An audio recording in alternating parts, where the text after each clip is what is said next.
Hello everybody and welcome to Nenagh Library to this month's book club read. Now, the book that I chose for May was Stay With Me by Ayóbámi, Adébáyó. You'll notice I'm going to keep glancing down at this page, but that's because the names I'm so unfamiliar with and I'm sure I'm going to mangle them, and my apologies in advance to the author. So I'll keep referring to these.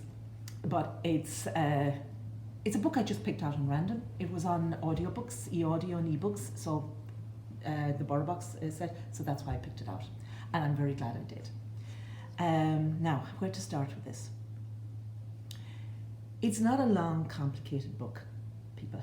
The layout is very clear in that there's two time frames, 2008 and then going back to the mid-80s and carrying forward from the mid-80s, 85, say, about 23 years to 2008. I can take or leave those sort of things. There's a lot of that jumping back and forth with the books, in different time frames with books, but actually it works very, very well. It's not confusing at all in this particular book, Stay With Me. Because each chapter starts out in 2008 and then immediately goes back and starts the story in 1985 and follows through. So each chapter 2008 and then goes back and tells the story right up to 2008. It is a story, the two main characters are Aiken and Yehidi Ajayi. They are a young Nigerian couple. They met and fell in love in university in Nigeria. So far, so modern. They get married and life seems to be going well. 1985 we meet them they've just met in university, then it goes forward to the first few years of marriage. They're prosperous, well-to-do, well-educated. She runs her own hair salon and he's an accountant. They're two quite different personalities. Yehidi is she's fiery, she's loud, she's opinionated, she's actually very funny, particularly when she loses her temper. She's very strong-willed. She would need to be, as you will see when the story goes on. Her husband Aiken is quiet, a good steady foil to her, you would think, but he also has secrets and he knows how to keep a secret. You get the sense of this through the novel that he keeps his cards close to his chest. He knows how to keep his deeper. So, what is the story of this young couple? There is a blight on their marriage. They are childless. 4 years in, 6 years in, they remain childless. And this is where the story gets interesting. They are, as we said, the face of modern Nigeria. But modern Nigeria backs up, clashes with traditional values, one of which is the idea of polygamous marriages. It is the norm for a man to have multiple wives. If the first wife is not producing a child, it is expected almost that he would take a second wife. Yehidi has only consented to marry Aiken, and they are in love with each other on the condition that they will be they will not follow the traditional route of polygamy, that it will just be a monogamous marriage. But of course, when they fail to have a child, the pressure comes on. And then you see how something that's probably, the story is set in Nigeria, and so you would think, oh, that's peculiar to Nigeria. And then you think, that phrase, it is a truth universally acknowledged, that if a woman in the marriage it fails to fall pregnant, it is her fault. The pressure is on her, and the pressure is put on her by the community.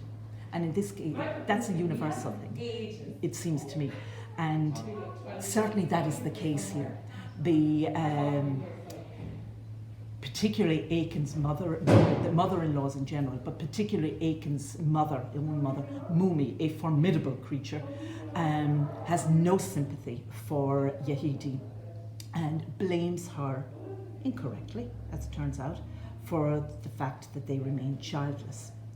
To such an extent, and the pressure is put on this young couple to such an extent, that Mumi about 2-3 chapters in, appears at the door of the apartment with another woman in tow, a beautiful young woman, Funmi, in tow, and says, "This is Aiken's second wife. This is the one who will give him children since you can't." You can imagine the pressure, and it turns out that he has married Funmi. He has installed her in an apartment in town, and he proposes to visit her at weekends. His family are perfectly happy with this. As you can imagine, Yehidi is devastated, and that's where the marriage starts to unravel. And it is a story of how love doesn't die, but love becomes shattered in the face of these obstacles. And the obstacle isn't only, although you would think it is, the fact that they are childless. That is the huge obstacle. But really, what batters them down, what beats them down throughout, you realise, is the expectation that society and the family members place on them. It's a patriarchal society in the sense that, you get this sense that the men would prefer to deal with Aiken rather than Yehidi, right? If they want to know anything, they'll go to Aiken. They'll ask the man or whatever.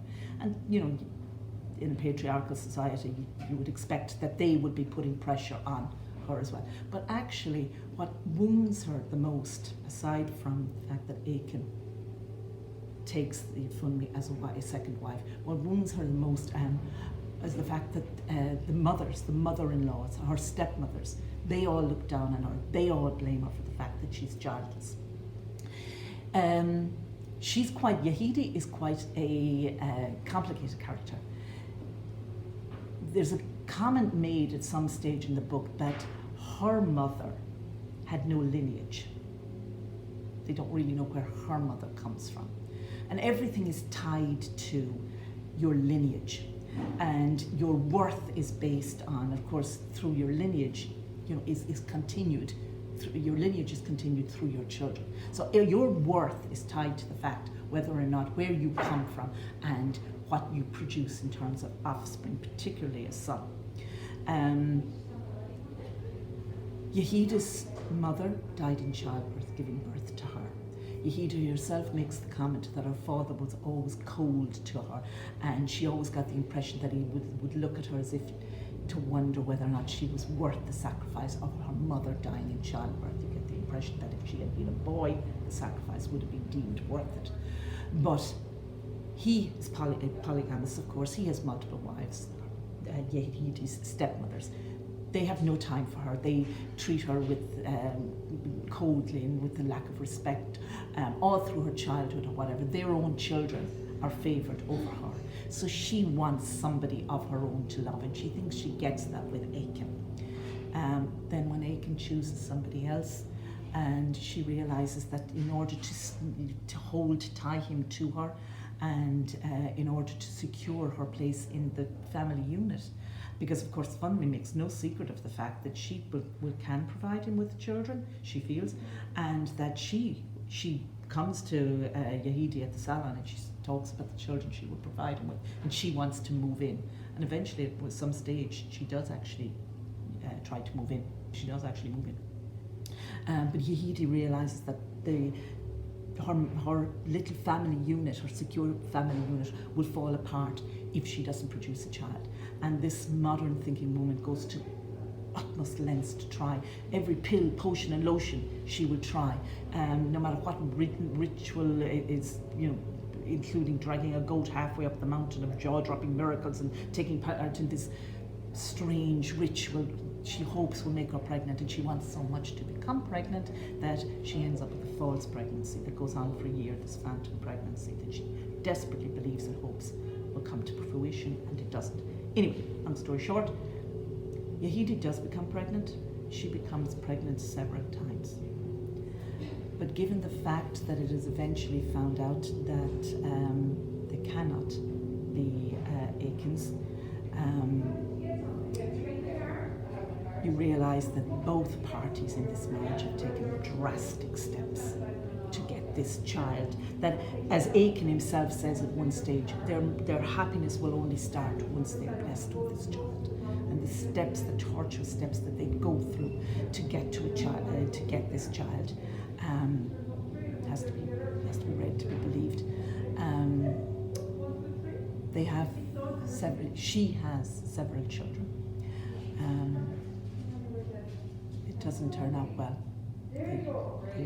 There's hardship and there's loss and there's heartbreak, to such an extent that the redoubtable Mumi, his mother, Aiken's mother, decides that the family is cursed, and Yehidi, broken down, eventually goes ahead with his counter curse thing. But eventually it all becomes too much for her, and this pressure that is put on them from societal and family expectations causes the marriage to break down, and they go apart.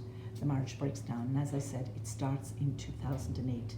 And what that event in 2008 is, Yehidi, who has by this stage left and has left her husband for 15 years, is getting ready to come back to her father-in-law, his father's funeral. And that's what's happening in 2008. And then, of course, when she comes back, the story progresses through the chapters. You can sympathise with Yehidi very easily.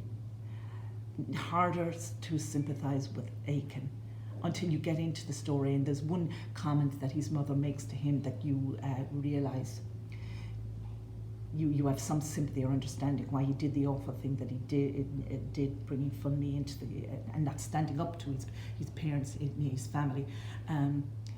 His mother Mumi says to him, "You are my firstborn. It is your responsibility to have a son and to carry on the family lineage. This falls on you." And you realise pressure is put on him as well. He may not be blamed for the fact that they are childless, but the pressure is being put on him, and he cannot have children. So several different things happen throughout this relatively short book. It's only about just over 40 chapters. Going on alongside this story, this drama, this family drama, is the background, the political situation in Nigeria. There is a coup. The country is slowly starting to disintegrate. The elections are fraudulent. There's this outside going on in the background. You have all the instability, the violence, or whatever. And towards the end, when Yehidi and Aiken are living apart at this stage because she leaves him, she also leaves her last child with him. He has to go through Lagos trying to bring Rotimi, their youngest child, to safety, trying to bring her to hospital because she is ill. And you'll get the story behind that if you read this book. It's a heartbreaking story when you see how they start out from a young couple in love, standing up against the world and their family, or whatever, to just not being able to maintain that, not being able to stand together against the wider family.